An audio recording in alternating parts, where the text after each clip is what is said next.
আমাকে বিক্রয়ের কৌশল নিয়ে কথা বলার জন্য বলা হয়েছে। আমার এই 27 বছরের প্রফেশনে আমি বেশ কয়েকটা ট্রেনিং এ অ্যাটেন্ড করেছি।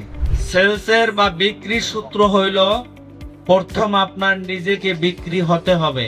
আপনার কাছে কাস্টমার আসছে, সুন্দর ভঙ্গি দিয়ে তার সাথে পরিচিত হবে, কমিউনিকেশন যোগাযোগ বাড়াবেন, সম্পর্ক গভীর হবে, আপনার কাছ থেকে বারবার পণ্য কিনতে বাধ্য হবে। আমাদের যে প্রোডাক্ট, এটা এমন একটা জিনিস, হয় সেটা কম দামের হোক, মাঝারি দামের হোক কিংবা বেশি দামের হোক, এটা আমাদের প্রত্যেকেরই দরকার।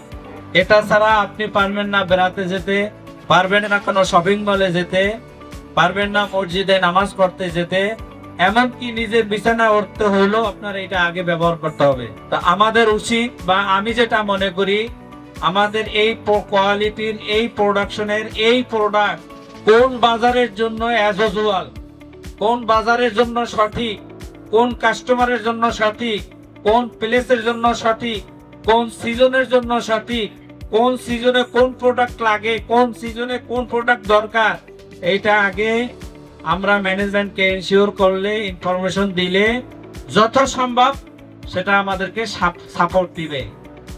বিক্রির নতুন কৌশল বলতে কিছুই নেই, শুধু আপনার আর আমার ভিতরের সদিচ্ছাটার অভাব।